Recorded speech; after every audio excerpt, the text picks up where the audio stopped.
To find out more about the series, please visit our website at virgilklock.uk.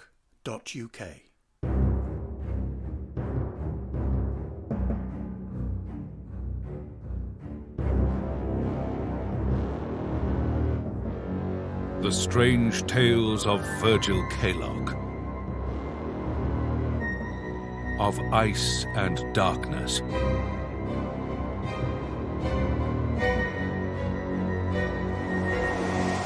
Chapter 2.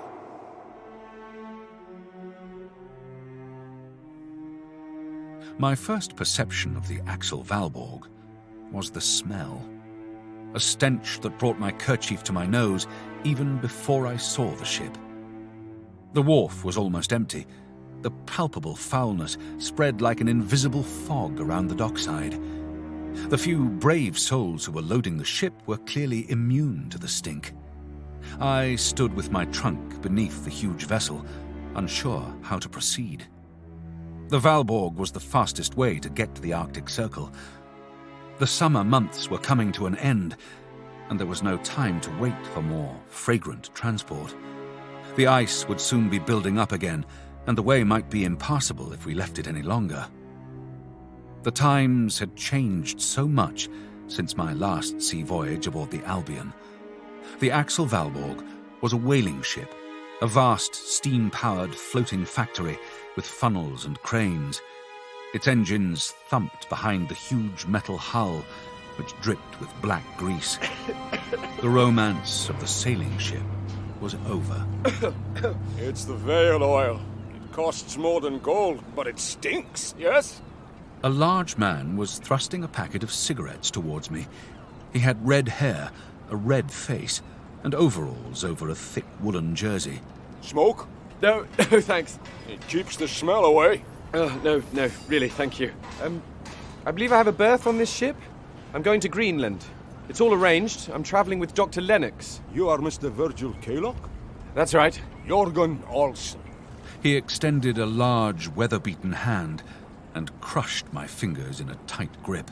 How do you do? I hope you bring the good weather in your trunk. Oh, yes. You want me to help? Thanks. Yes, it's rather heavy.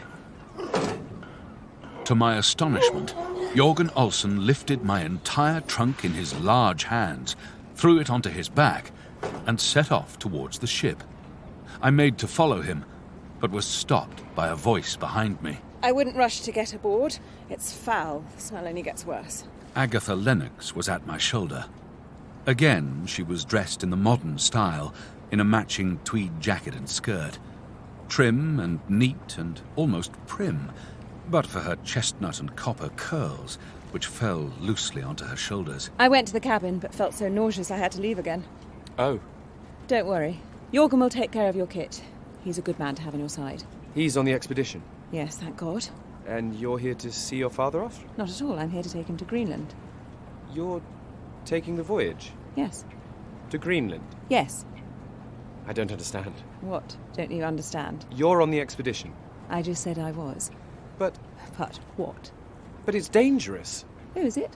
I hadn't heard. And how familiar are you with the polar regions, Mr. Kaylock? Well, To be inexperienced in the Arctic is an extremely dangerous condition. To be avoided, I should say. You still have time to change your mind. I know what I'm doing, Miss Lennox. But you see you don't. I'm serious, Mr. Kaylock. My advice to you is to walk away. Go home. I'll have your trunk delivered. No, thank you. Once we depart, there will be no turning back. I will board this ship, and I will do my job. I appreciate that you do not think me fit for this enterprise, but you are mistaken. I am quite able. I've been entrusted with a task, and I will complete it to the best of my ability. Well then, see you on board. She strode off towards the gangplank. Agatha was right. The ship was just as revolting on the inside. I heaved my trunk into a tiny cabin with a bunk bed and no window. The walls, once green, were now a tobacco smoke yellow, and every surface seemed to be covered by a pungent, dark grease. As I sat forlornly on the wire bed, I could feel the vast ship leave the port, head down the Humber, and out into the North Sea. It would take us 9 days to reach the Greenland coast. Aboard the Albion, there had been dinners and parties, It had been a festive affair. The Valborg held no such divertissements. The days were spent in dull monotony, reading in my cabin or walking the large deck. It was the size of a football field, empty and scrubbed clean, though the huge swinging hooks and the channels in the floor made known its brutal purpose. I would occasionally see Dr. Lennox and his daughter out walking, but I did not approach them. He appeared stooped and older than his years, almost frail, and Agatha accompanied him attentively, like a nurse. On the first of many perambulations, I happened upon Nina, the ship's goat, a placid animal that munched steadily through a regular supply of treats brought to her by the sailors. Nina was the ship's mascot and was treated with great affection. Her pen, I discovered, was the meeting place and social focus of the vessel. It was where the men would come for a smoke or a coffee and a chat, and I spent a good deal of the day feeding Nina and watching her chew. I think she likes you. I think she likes cabbage. Jorgen Olsen was also a regular visitor at the pen of Princess Nina. Smoke? Oh, thanks. It's very kind. Thanks. Sorry. Not too cold, is it? Though I can feel it's getting brisker. We won't have long time in Greenland. It is the north. When the ice comes, you get stuck until the spring. 1 week and back. Just one. Right. The veiling season is over. The sun is going down. We must be careful, I think. There are bears there now. Yes. Have you seen one? Oh, yes, many times. But the bear will see you before you see the bear. Oh, yes. Yes. Smell you, too. What do you do? I mean, if you see a bear. You shoot or you run. Better to shoot. It is faster than you. You have a gun, yes? No, I don't. No gun. But you can shoot. Well, somewhat, of course. Just a little. Good. Then I will give you a gun. Just a little one. You're a hunter? Oh, yes. You like seal meat? So how long have you worked with Dr. Lennox? Oh, yes, many years. For too long, I think. Why do you say that? There is no one else who will do it.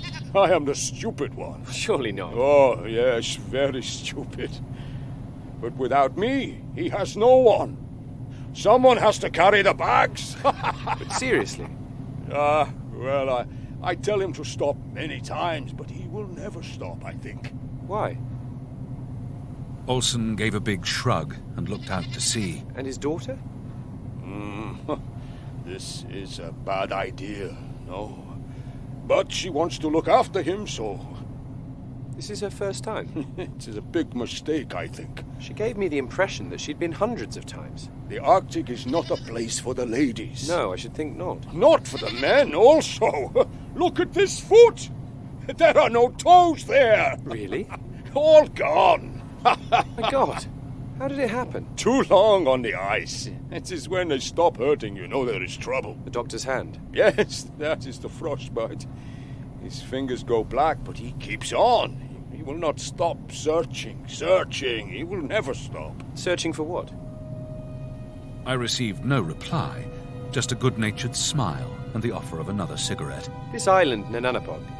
Have you been there? No, but there are many islands there. Have you heard the name Schauman Carr? Jorgen Olsen looked out to sea. He was not unfriendly, but his smile was gone. Mr. Kaylock, you ask me many things. I do not know what to tell you because these questions are not from me, I think. I just carry the bags. As the days passed, the air grew colder and began to freeze. My breath came in shallow gasps to protect my lungs. The sea filled with small chunks of ice, which increased in size as we continued steadily northward. By the time we approached the Greenland coast, they had become icebergs which knocked against the hull, booming through the ship like distant, mournful thunder. Thud, thud, thud. The prince sits in the city of the dead. I dare not raise my head to see those cold, empty eyes boring into mine, pitiless, relentless. What is that noise? Why will it never stop? That dream again. I needed to escape my cell and clear my mind with fresh air. I pulled on my coat and headed out onto the deck. The sea was calm, and though the wind was gentle, it was freezing cold. It was late, perhaps 2 a.m, but the sky was still light. In a few days, the sun will go down, and it won't come back until the spring. We don't have long before the sea freezes. Agatha was standing at the railing. We'll have to be quick, get this over and done with, and we get out. I don't want to spend 7 months in darkness. I couldn't sleep. I'm surprised to see you. I haven't seen you or your father for days. He gets seasick. We're just riding it out. Is he all right? He sleeps a lot.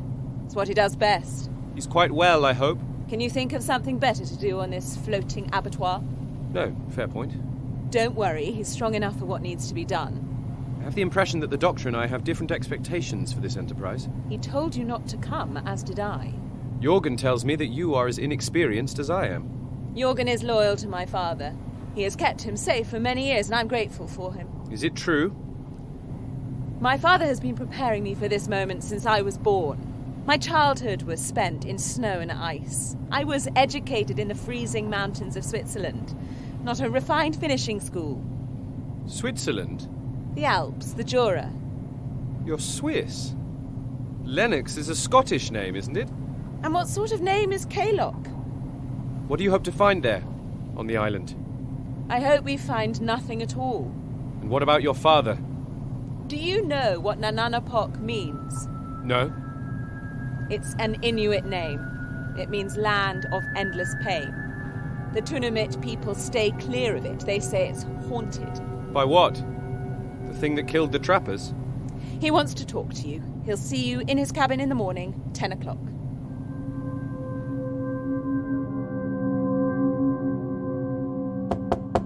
Come in. As I entered, Dr. Lennox stood to shake my hand. We had not spoken since our peculiar encounter at the Wheel of Life. He was tall and well-dressed, with an angular face and grey, receding hair.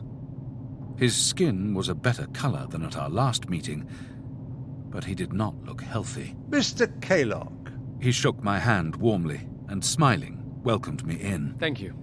His cabin was larger and more comfortable than mine, and he had a window. A typewriter sat on a desk among an orderly pile of books. His bed was tidy and counterpaned. There were even framed paintings on the walls. 2 chairs sat either side of his travelling trunk, which served as a makeshift table, on which stood a candle, a bottle of whiskey, and 2 glasses. Drink? I will, thanks. Do sit down. Thank you. I appreciate you dropping by. I hope to convince you that I'm respectable and serious. And temperate. There's no need, really. Intoxication is not a pretty business. I did not mean to alarm you. I wasn't alarmed. Be assured you will not see me in that state again. I probably rambled, did I? A little, yes. I hope you can forgive me and put the incident from your mind. Of course. Thank you. And how is your trip so far? It's fine. I hadn't expected luxury. Agatha tells me you have never been this far north. It's true I am inexperienced, but I won't hold you back, I promise. You are young and adventurous. You want to see the world. I understand. He walked to the small round window and studied the sky and the waves, his breath misting on the cold glass. The air. Can you feel it? It changes the moment you cross the Arctic Circle. It's different. It's colder. Yes, colder, crisper, cleaner. It is air without the stain of civilization. Up here, man has no significance at all. I'm not good in company. I'm prone to melancholia. It is affliction common to many, to poets and scientists alike. Well, I'm not much of a poet, and I'm certainly no scientist. Oh? Why do you say that? Well, I'm not a poet because I lack imagination, and I'm not a scientist because... well, because I suppose progress frightens me. Oh? Why?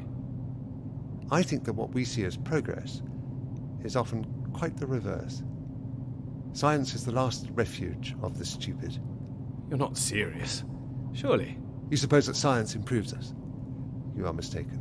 But the steam engine, electricity... Oh, it has brought us wealth and comfort, the medicines, the machines, the speed, the light. We are all as addicted to innovation as I am to opium. We want it, we need it, but no amount of progress will ever be enough for mankind. Discovery after discovery after discovery, it is like a delicious, irresistible fruit that contains the hard, bitter seed of our inevitable destruction. I sincerely hope that's not true. The line that divides science from necromancy is thin, if it exists at all. Our wondrous creations will in time eat us alive. But you are a geographer, you are a scientist. You seek to understand the Arctic. The Arctic is not there to be understood. The missing men thought otherwise. And look what happened to them. I'm certain it was not science that killed them. Then you are wrong, it was. Science will destroy us all before too long. May I join you? I think you better had. I could hear you orating from the end of the corridor. Poor Mr. Kaylock. I told him I was not fit for society. How much have you had? Too much. Once we leave this boat, there'll be no more whiskey. You must forgive my vehemence, Mr. Kaylock. I come from a family of scientists. I trained as a scientist. My father was a scientist. Oh, yes? His work, his great genius, has brought this family nothing but pain, death, and sorrow. Perhaps I've heard of him? Mr. Kaylock, we will soon arrive at Nananapok. It is more remote than you can imagine, out of sight and out of mind. It is the last great hiding place on Earth, journey's end. I would like to suggest that you remain on the ship. But why? Mr. Kaylock, I asked you to stay behind for your own good. The misfortune of my family should not trouble you or lead you into hazard. What misfortune? What do you mean? My job is to find out what happened to Joseph Meeks and his companions. Mr. Kaylock, I'm trying to be open with you. You cannot help those men. They are long dead. This expedition is not for you. I think that finding those men is the last thing on your mind. You have some other purpose. My purpose is to destroy the thing that killed them. Shauman Ka. There's no such thing as Shauman Ka. The creature that killed those men, the beast that I have pursued for a lifetime, is much, much worse. It is a man-made monstrosity, a creature without a soul, cursed by nature and cursed by man, and most certainly cursed by God. What in God's name is it? It is an abomination, a monster. It is the blasphemous progeny of my father. Who was your father? I will not speak his name. His name, the name of his father, the name of my grandfather, was Victor von Frankenstein.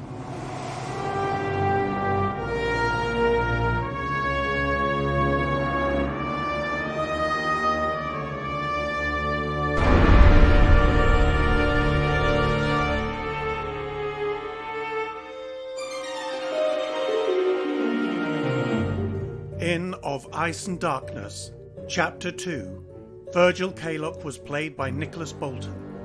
The young Kaylock, Daniel Fraser. Dr. Lennox, Andrew Havel. Agatha Lennox, Ellie Piercy. Jorgen Olsen, Fergus O'Donnell. And Dorothy Bell was played by Ellie Turner. The music was composed and performed by Neil Brand. The Strange Tales of Virgil Kaylock are produced by Richard Varman, Martin Malone and John Ram, and are supported using lottery funding by the National Lottery through Arts Council England. It is a Kaylock production.